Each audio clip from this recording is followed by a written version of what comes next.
When disaster strikes, will you be ready? Good evening, and we begin tonight with the monster hurricane and its deadly impact already. When all hope is gone, will the government be there for you? If you're looking for ways to take your prepping to the next level, then you've come to the right place. Broadcasting from a secure and well-prepared location, it's time for Prepping 2.0. And now, please welcome authors Glenn Tate and Shelby Gallagher. Welcome, everybody, to episode 26 of Prepping 2.0. This is going to be a good one. You're going to like this. We have the real Dan Morgan, more on that in a moment, and Alaska Prepping, and it's going to be good. And then in the after show, Patreons were able to send us questions for Dan Morgan. The reason I say the real Dan Morgan, in case you've never heard the name Dan Morgan, that's fair, is that he is a character in 299 Days and in book 3 of A Great State. He's actually in both books. Yes. Extremely Limited universe of people who are in both those book series. There's Grant Matson, and there's Dan Morgan, and who else? And there's pseudo-ish Sean Swanson. Yes, Sean Swanson. And of course, Dan knows Sean, and we'll talk about maybe that in a moment. Dan is a really interesting guy. He's a real dude. His name is really Dan Morgan.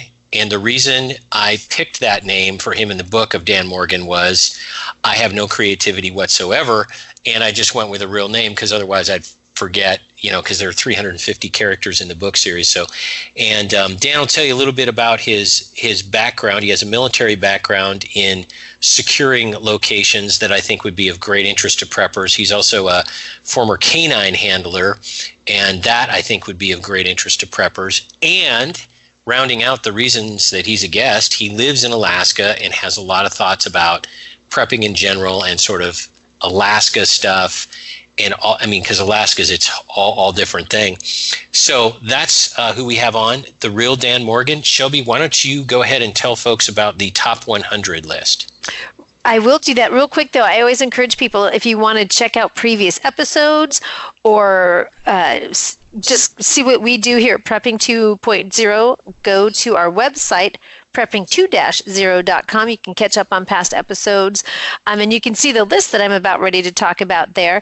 We have a link to a list there on the top 100 things that will disappear in a collapse, and that list is based upon the experts that put it together on pretty much Bosnia. Was it Bosnia or what else? It was Bosnia-centric. Yes, very much so. And so we're on number 15. Number 15 thing that will disappear, and we know this. We as preppers can kind of surmise this, but propane cylinders. I can see those being gone in a month or two. Propane, the thing about propane that people need to realize, in case you don't, it's something I learned later on in my whole prepping world, is propane is a very stable fuel. It doesn't degrade. If you store it, it keeps, unlike gasoline, unlike oil, other fuels. So it's very desirable that way, but the problem is those little containers. You need to have those little tanks, the little tiny ones, and even the medium-sized ones and the big ones. So they will disappear very quickly. So if you have some, don't throw them away. Don't give them away. Find a way to store them. What would you say to that, Glenn? Yeah, we did in a couple shows ago, I think it was number 13, were propane heaters and lanterns. We talked about all the cool things you can do with propane, and probably later on, Dan will be telling us about some of his experiences and how he's used propane stuff.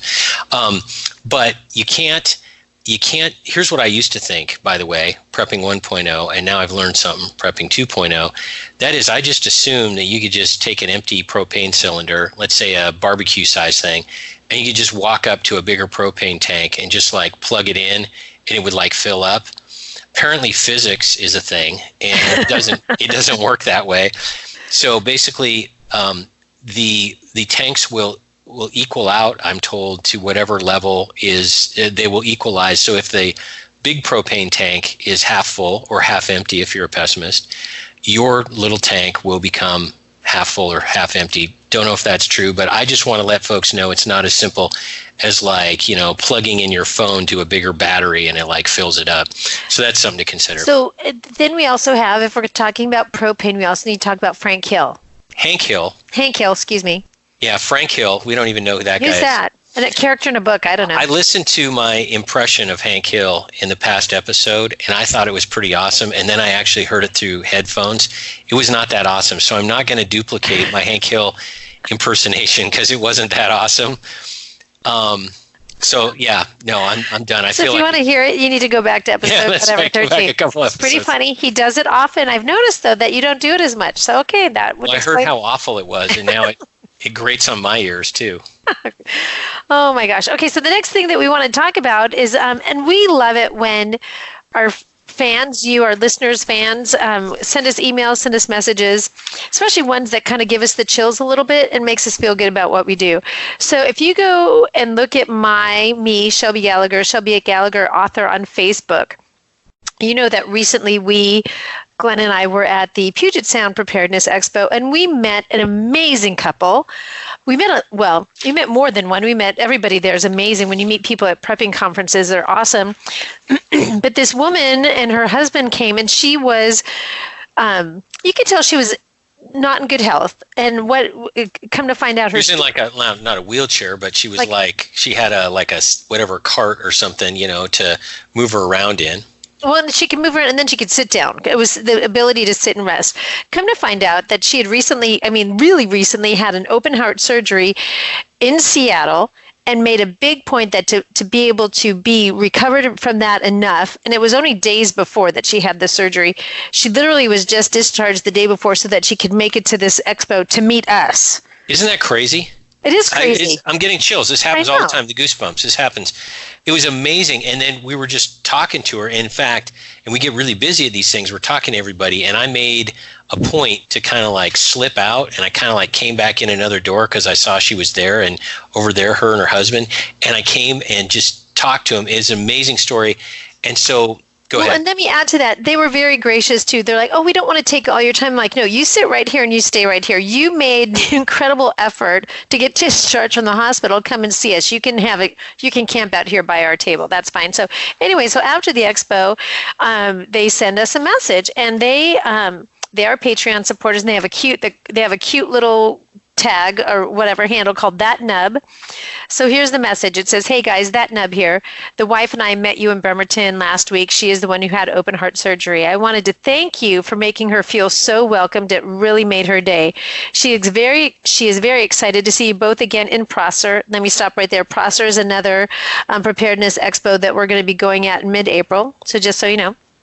She's very excited to see both again in Prosser and is telling the only prepper friend we have all about the event. I guess that is all I really have to say. So, yeah, That Nub. P.S. Shelby, we finished book 1 and are into book 2 right after she carried the mountain lion back. That's a part of the storyline. So awesome. Thank you, That Nub. If you're listening to this, thank you. It was a complete honor to meet you and your wife, and I hope I hope Prosser's not the last time we see you. I hope we get to see you more often, and just Godspeed to her on her recovery. And even just that day, you could tell being there lifted her spirits. It was a great day. And I'm getting choked up just remembering that day, meeting her. It was awesome.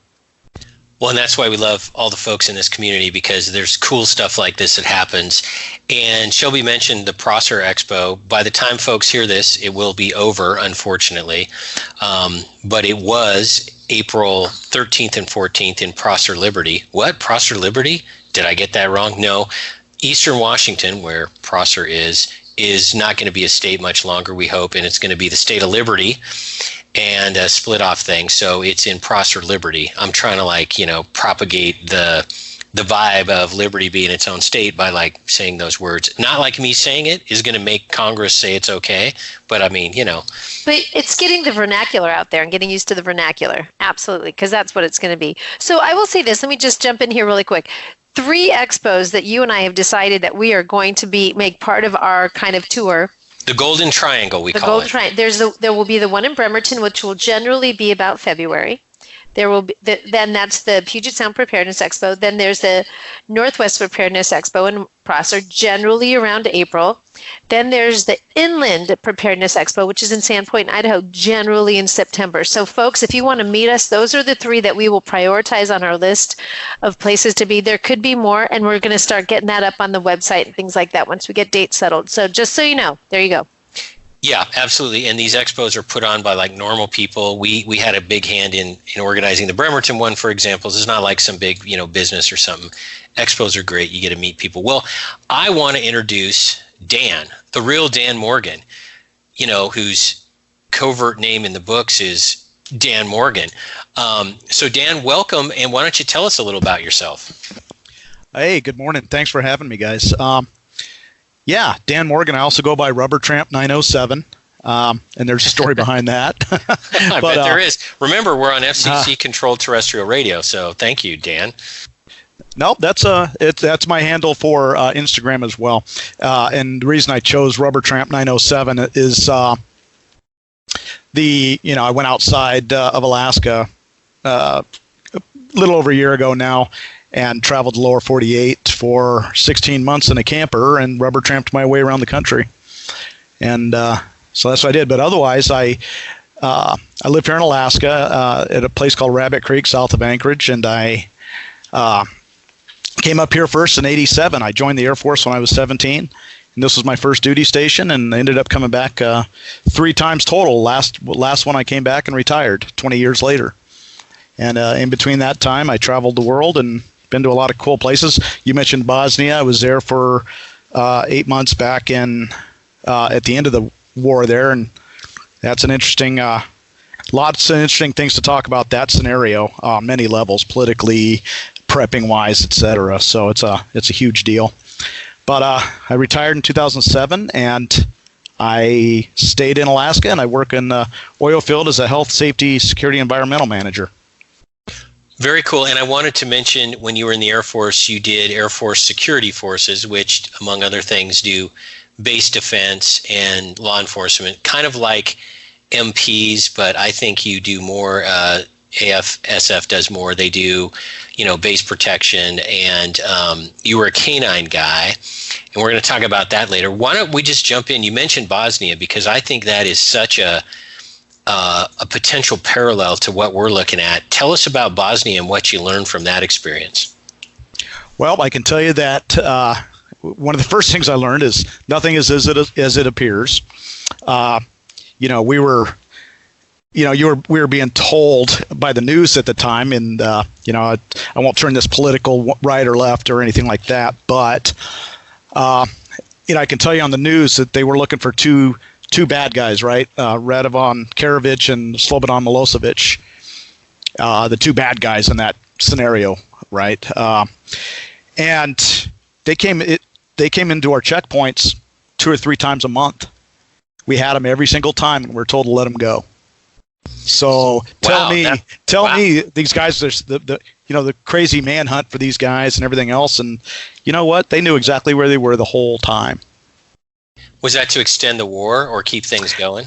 I think it was. I think they weren't ready to stop the war yet, when they could have snatched both of those guys at any time. Wow, that's kind of like breaking news. I mean, that's kind of crazy. That's kind of and where I get slightly ired up as I listen to you say that, Dan, at the cost of how many lives to do that. That's where I get angry at that. And yes, and because somebody is gaining by that being elongated, others suffered and died.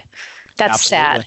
And then you can go on there. I was there when Ron Brown was blown out of the sky. They crashed for weather conditions or whatever they said it was, but wasn't necessarily true. Do you recall who Ron Brown was? Yeah, he was, I think, the chair of the Democrat National Committee, and was a big guy in the Clinton administration. And there are a lot of questions about how he died, because it seemed kind of weird at the time. So what you're saying is consistent with other things I've heard.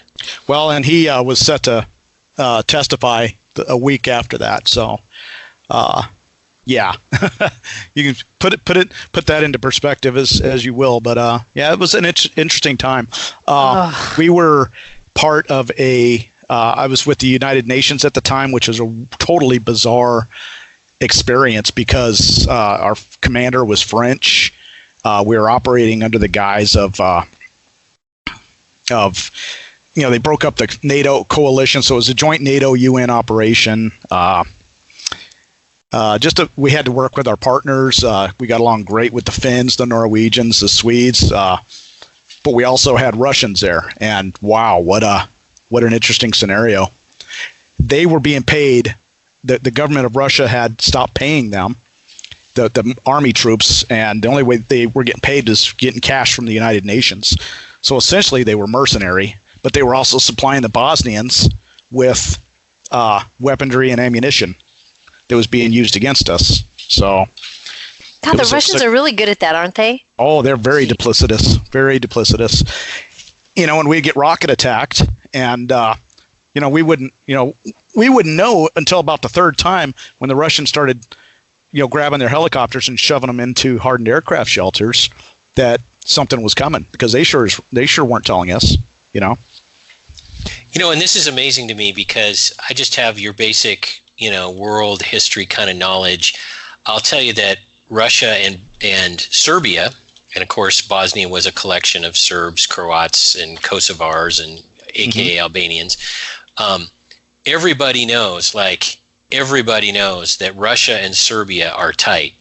And very for tight. Serbia to be, it was, I don't know, portrayed as the aggressor, probably was, don't know, that's not the purpose of what I'm saying, but the Serbs in Bosnia were obviously combatants, right? They were the partisans, and they were trying to kill Kosovars, and I imagine the Kosovars were not taking it real well and were probably killing Serbs. And then you've got Croats and maybe even Slovenians, I don't even know, but you've got this mix of ethnic groups that hate each other, and there's a breakdown in order, and they seem to go after each other, ... We'll be seeing that soon. But everybody would know that the Russians were not neutral, and how you would put them in a position to be around American lives when they're probably basically, lazing and calling in airstrikes and crazy stuff like that. Does anybody find it informative, an interesting fact that the Russians were shooting 5.45 by 39 and so were the Serbs? Doesn't that tell you there's maybe some links there? Oh my goodness, I didn't know that. That's crazy. Yeah, there's a whole lot to that, but it was definitely an interesting time, and I think there's a lot. So when you talk to your veterans that have been out and done things, they've witnessed parts of history that will never be, I don't know, talked about or scrutinized oftentimes. But I've been very, very fortunate in my career. I did a lot of really good, fun stuff, and absolutely loved it. Canine handling was one of my favorites. She, did that for about 7 years total, and then involved with them even longer than that as a NCOIC of various projects and various flight chief, that sort of thing. So yeah, it was great. And just so everyone knows, the names of the dogs in the books are the names of your dog, I want to say, and then some other dogs that were affiliated. So I actually ask you for the names of dogs you worked with and put them in the book. So there's another fun fact, right? Speaking of dogs, my dog just activated the automatic vacuum. Nice. Goofing around. Thank you for that, Lola. But I love. Adis was my favorite. She was absolutely just an incredible patrol dog, great drug dog. Just really, man. I hold every dog to her standard, and it's hard. It's a hard standard to fill. And people out there will want to know what kind of dogs they were. I remember, but I'll let you tell the story. What breed? Adis was German Shepherd, but the military. So the whole canine program for all of the military is run by the Air Force at Lackland Air Force Base in Texas, and the breeds they use are German Shepherds, Belgian Shepherds, Dutch Shepherds, Belgian Malinois, and those are the main breeds. They did start. Had a couple false starts with it, but the Air Force is running a Belgian Malinois breeding program there at Lackland. So they don't have to, because before they would have to send buyers all over the world to buy dogs all the time. And I don't think that they're supplying all their own dogs yet. I don't think it's possible because, the MPs have a lot of dogs. We supply the Marine Corps, the Navy, and FAA these days. So they're part of the program as well now.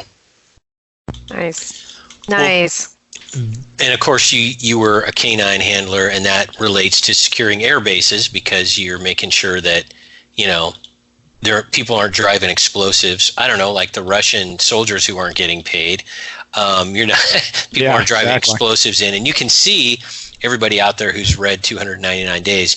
You can see why Dan was a great guy for me to base the character of Dan, the head of the gate guards, on, because I'd talk to him and he would tell me these things and give me all these great ideas, and he's the kind of guy that when stuff falls apart and you need to guard something, and a guy obviously is senior NCO to run things, right? This is the guy. And so it is so often the case, like with Special Forces Ted and others, people would read these books and assume that I had this amazing knowledge of military details. Nope, not that good. I just knew cool people, and I would talk to them and they would tell me stuff, and then it would play out. So that Dan is another example that people, I realized, Dan, that people are wondering how we met. How did we meet, Dan? Because I wouldn't just normally, I wasn't in Bosnia. I don't live in Alaska. How would I run into you? We had a mutual contact, and I was trying to think of how long ago that was. And I think I'm right when I say it's well over 10 years now. Yeah, it was 2008. Yeah. So, we just had mutual interests and got to talking. We both, I believe, I want to say we did, the word's slipping my mind, met through a podcast, mutual interest podcast, and got to know each other through that. Yeah, and it was the Survival Podcast with Jack Spirko, and then we would get on the forum, the Survival Podcast Forum, which is also mentioned in the books. Once again, not being creative. Yeah, that's right. We were moderators, not being creative, just that. And then we started to get to know each other, and then thought it was a crazy idea for this book. And I'm like, hey, who would be a character who would run gate guards? I don't know. How about Dan? And then, people think I'm kidding when I say that I just know all these really interesting people, and writing this book was just sort of connecting all the stories of all these people, and then amazing, richer story comes out of it. And it's just because I, for whatever reason, run into guys like you and Special Forces Ted and all that stuff. Well, Dan, we have about a minute, so I'm probably not going to start a big, huge topic. What are some things you can tell folks for the next 45 seconds? Well, it was interesting because we were talking about, I get a lot of questions about, what dog's the best kind of dog, that sort of thing. And you know what? It's whatever dog that you can work with. There is no breed specific. If you can save a dog, I would say save a dog and put it to work, right? Nice. I have my breed favorites, but I'm not going to go shell out $2,000 for an Uber dog when you can find that same Uber dog that needs rescued. So that's awesome, Dan. And now that I think you've just left us a good note to keep us curious, because we're going to flesh this out more on the other side of the break. Everyone, don't go away. We'll be right back with more of Prepping 2.0 with authors Shelby Gallagher and Glenn Tate right after this. All right, preppers, we'd like to take this moment and recognize some of our great sponsors. Let's see, looks like this segment is available. Yep, this space is available for you. It's reserved for a patriot, prepper, freedom-loving company who has a product that would interest our listeners and would be proud to partner with us. To reserve your ad space, contact Shelby Gallagher at shelbygallagher321@gmail.com. That's Shelby Gallagher321@gmail.com. And we're back with more of Prepping 2.0 with authors Glenn Tate and Shelby Gallagher. Welcome back, everyone. This is Shelby Gallagher.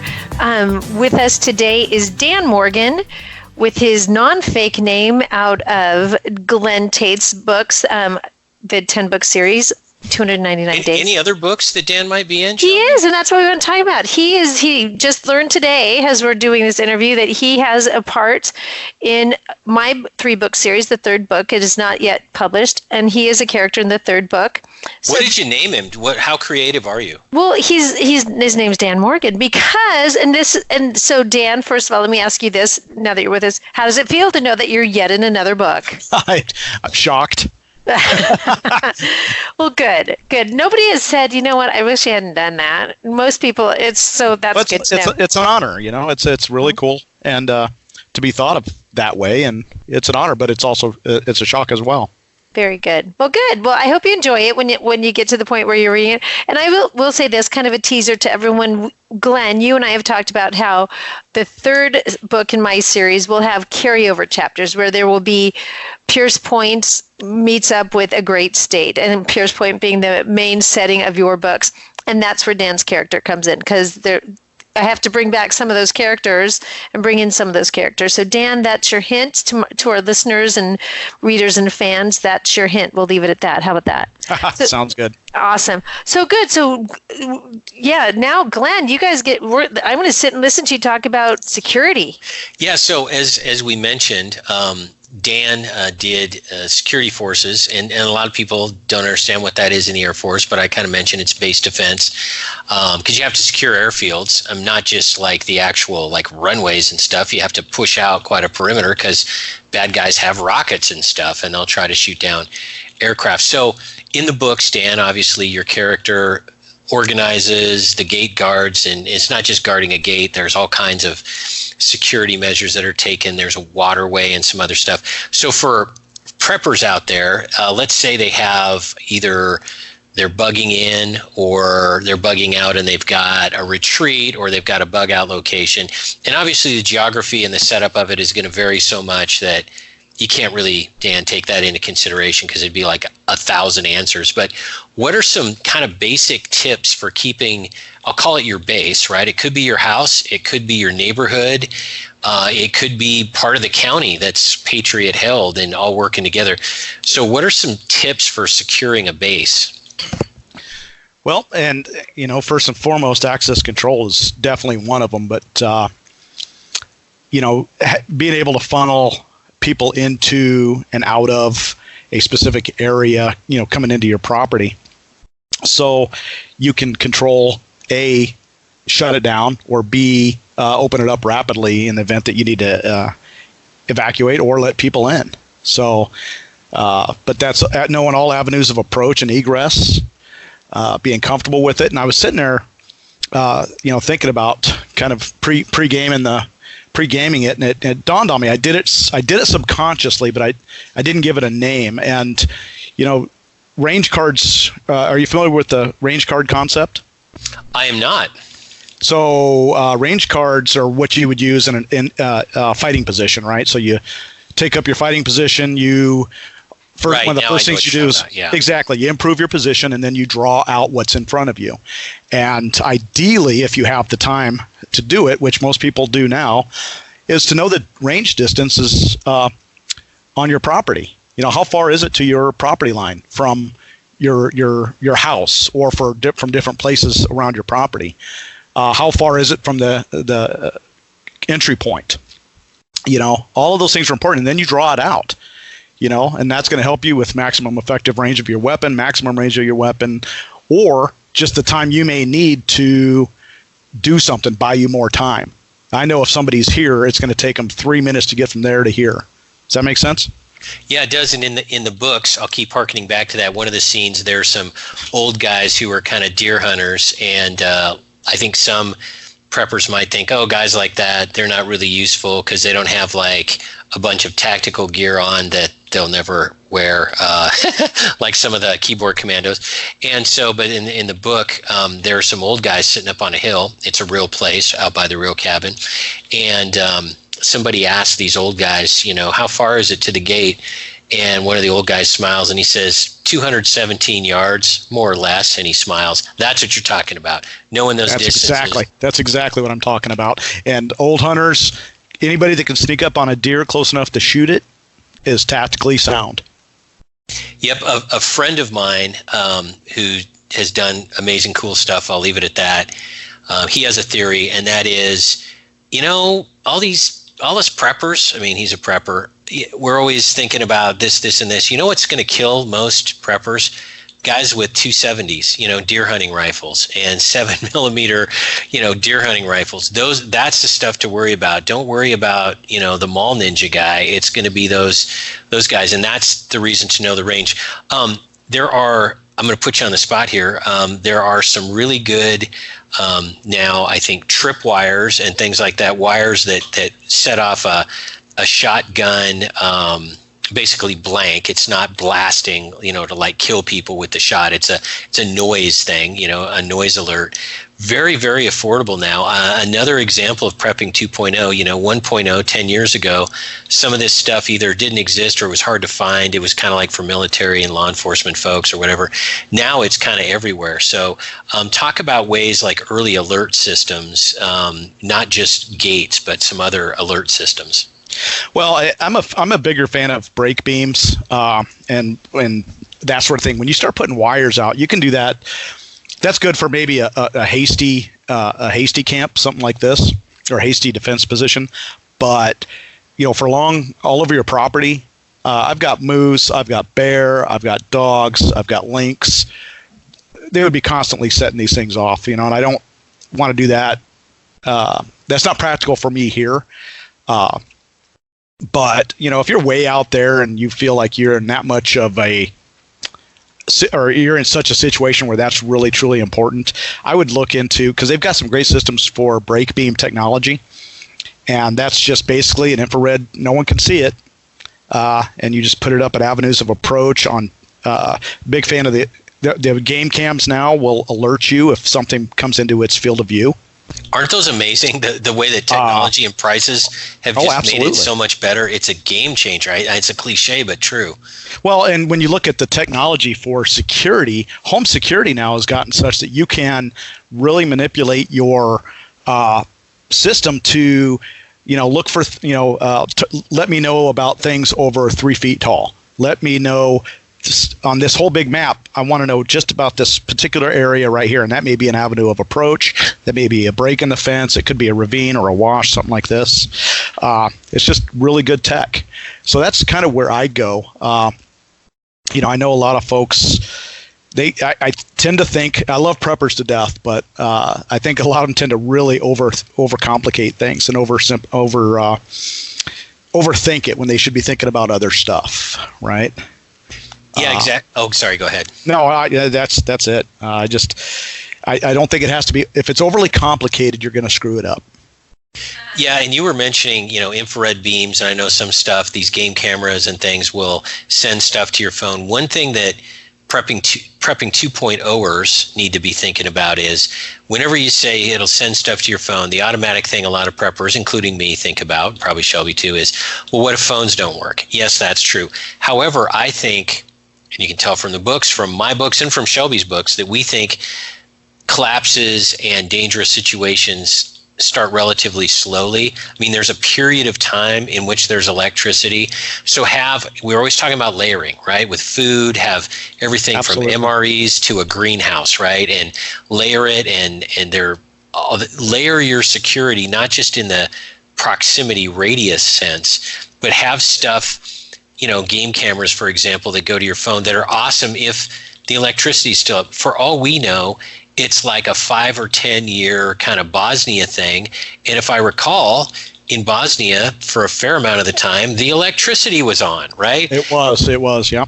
Yeah, and so, this doesn't have to be all just like, primitive stuff. Use technology while it's available, and when it isn't, have a backup plan. Right. Have a backup to the backup. And I'll give you an example. I was in Seattle on November, let me think, I think it was November 8th. Sorry to hear that you had to go to that town. But I was traveling through. I was coming from Denver. And Shelby, remind me of that. We got to talk about Colorado. Yes. Wonderful. Good. But I landed in Seattle, and I turned on my phone, and my phone was being blown up. And I quickly kind of surmised that there was a earthquake in Alaska. And they they make an announcement on the plane as we're taxiing that Anchorage had a 7.0. It's not likely that we'll be flying into Anchorage today, so make your plans or whatever. And I was like, oh, hell, Well, I'm trying to call, and nothing. I can't get a call through, but I can text. And my bosses are checking on me. My woman's checking on me, making sure, and I'm trying to check on her.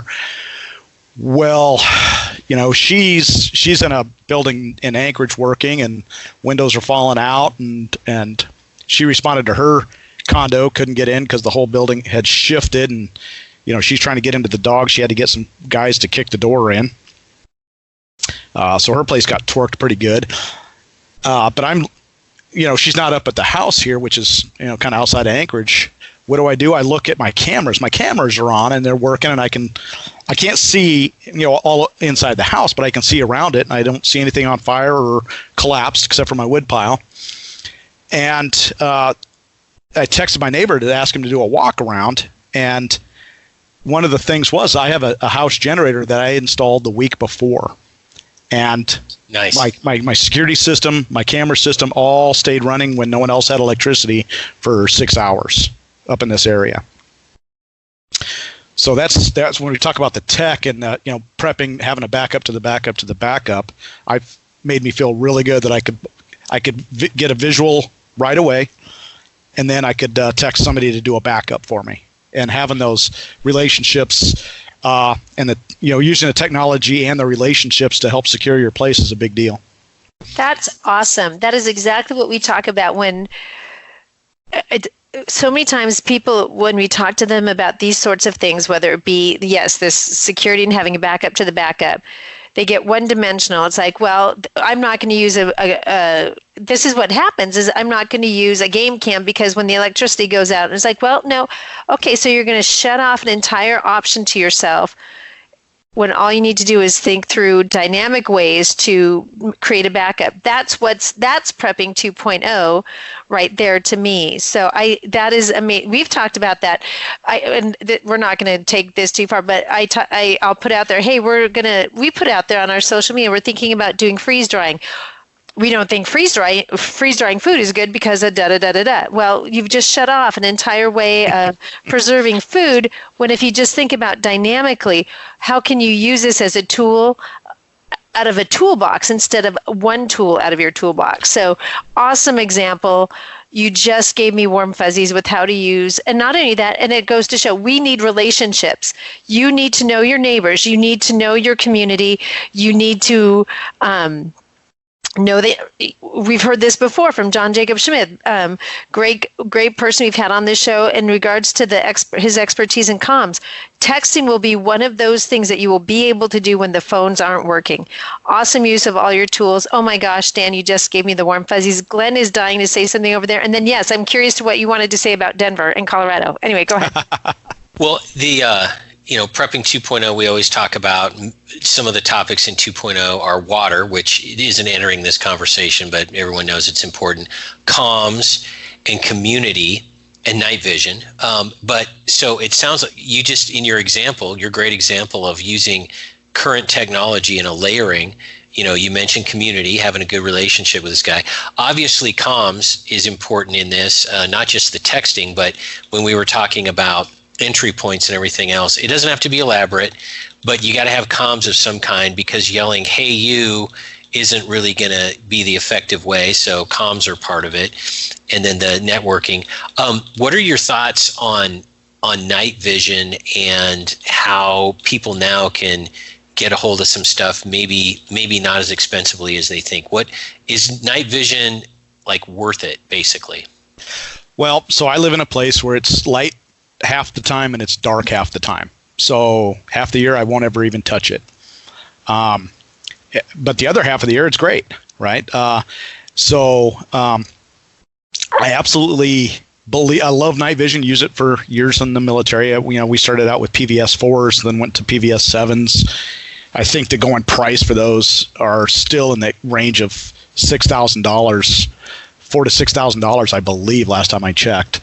But they've got some stuff coming out now that's just a real game changer. That's not military grade. That you can get online. Most of them won't ship to Alaska, by the way. I feel like they need to knock that off. We are part of the United States, so quit treating us like we're not. They're not in Canada after all. Oh my gosh, these people! We don't ship overseas. Well, okay, but anyway, yeah. No, they're a great game changer. But again, I'm not adverse to tech, but I'm also very. I want to keep it as simple as possible. For night vision, you need special. Most of the time, you need special batteries, and that's another thing you have to buy and maintain. One thing I always carry with me is I have a monocular that I carry with me both to work and when I travel, because it's simple. It's not a pair of binos. It's just a simple. I can get a close up of something, and bam, I'm done. And I can't break it for the most part. It's very well built. Yeah, Oh, sorry. Go ahead. No, that's good. Oh, I was going to mention, without getting into like brands and model numbers and all of those other things, folks, night vision monoculars, which of course is just a one eye thing. You hold it up to one eye. Think of it as like a little pop can or something you put up to your eye. Well, think of it like think of a pirate pulling out his, right? Just telescope. Exactly, but they're smaller. And both night vision, the IR ones, infrared, and then also thermal. You can, and if you have both, it's really cool to have both. If you want to walk through the dark or something, or see movement in the dark, the IR thing is really good. And then if you want to see if somebody's hiding behind a stump or somebody had walked through, right? You can see how important that would be. The thermal ones, and they're like $600. I want to say Loophole. I mean, major brands. I mean, stuff you've heard of have one. You can see if somebody's walked by. You can get a rough idea about how long ago it was, because even the heat from the bottom of your boot is picked up. And I love that ability to see if somebody's hiding behind a woodpile, because with regular IR, you don't see anything. It just sort of magnifies starlight and makes things that aren't visible with light. But if you have both those things, you're golden. And one of the cool things about having a team is that if you've got 5 or 10 people involved, if you guys can pool your money and spend $1,200 or $1,500 or $1,000 and get a monocular, both IR and heat, it makes it possible to do it. And you are 50,000% ahead of the game as far as the general population goes. So, well, yes. what's funny about preppers, and I love the prepping community, but I also like a lot of the time how we, and you want to gravitate towards the sexy things, the binoculars and all the high tech stuff. But at the end of the day, if you're not staying healthy, if you don't have those hygiene items, you prepped up all your bullets and your food and your ammo, and you're ready to defend yourself against the world, but you get sick because you weren't doing those hygiene things that you should have been doing. Because when things go sideways, people kind of lose their focus. Well, I don't say they absolutely, a lot of times lose their focus, and they don't think about the stuff that's going to keep them alive for the fight. You know what I mean? Oh, absolutely. Shelby, yeah. So just looked at the time, Dan, and these always go so short. We have about 6 minutes, and I'm going to completely change directions here. We just kind of hit on it before the break and I want to hear your thoughts on this, on canines and how useful they are in a grid down situation. And also, you'd mentioned it, and I appreciate this, good dogs are good dogs. The good dogs come in all different breeds. And I actually had somebody, I have to tell you this, when I had just finished book 1, I had 2 or 3 emails from people, and I'm not sure if it's because of my setting of my books being in Colorado, I don't know, but they were like, you need to think about integrating canines into your storyline, because they can be really helpful and kind of a game changer during a collapse situation. So this is a new topic for us. We have a couple of dogs that are really good at digging holes in our yard. They're really good at that. Not much else, but So yeah, talk to us a little bit about dogs. Unfortunately, we've only given you about 5 minutes to do this, but love to hear your thoughts on this. Yeah, no problem.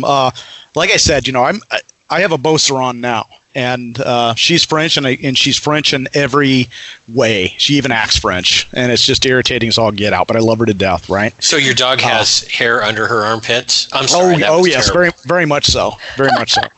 But everyone, and it's funny because dog people are like preppers.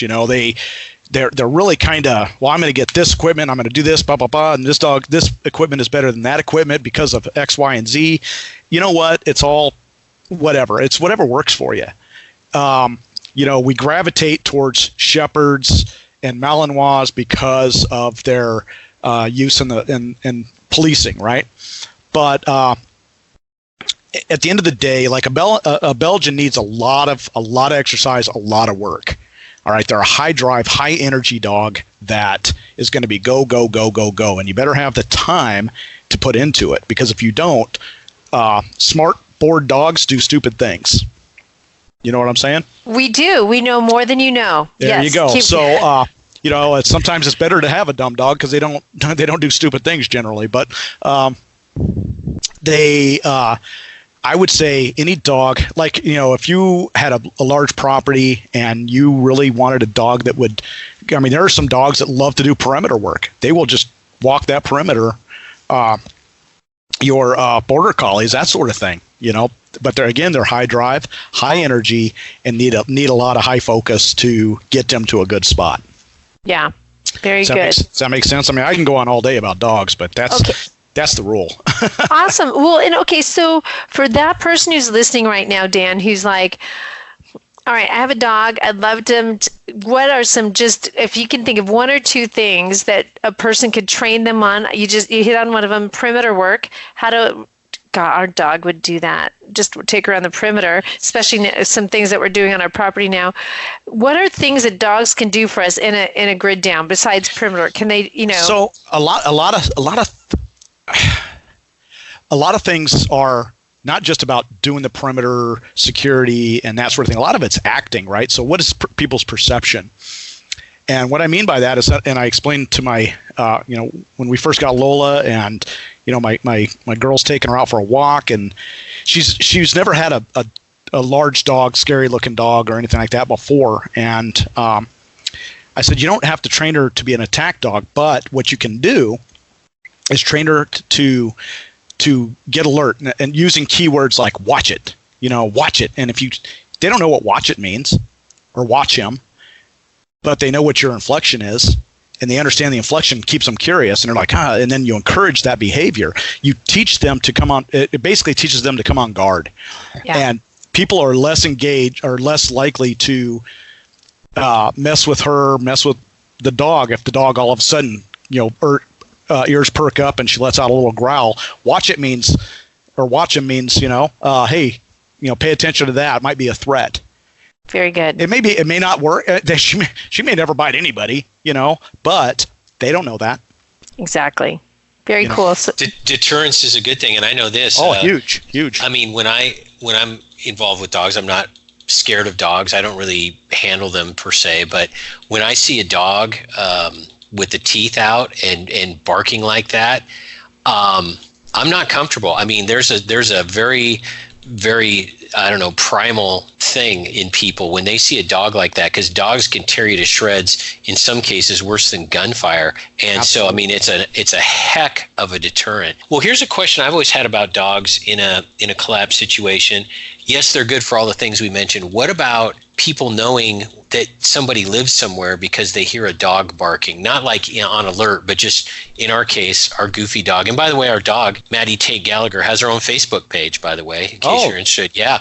Australian cattle dog. Love those dogs. They're great. They're great. But she's kind of a goofball, and she'll just like bark if there's like birds and stuff, so people could hear you. So I don't know, what is that a possible downside? It can be, but if you put a lot of effort into training her, you can train that out of her somewhat. All right, but you also have to know. So when I look at a dog for collapse stuff, there's a couple of things that that. And Dan, I hate to interrupt you, but need to take you out. This is the end of the regular show. When we come back on the after show for Patreons, we're going to talk about living and prepping in Alaska. We're going to talk about Dan's excellent road trip, Patreon questions, and play Dead or Canadian. Let's do it. You've been listening to Prepping 2.0 with authors Shelby Gallagher and Glenn Tate. All of the fun and easy prepping information heard on this podcast can be found online at prepping2-0.com. You can also find out more about Glenn's books online at 299days.com and about Shelby's books online at agreatstate.com. Until next time, be smart, be safe, and be prepared.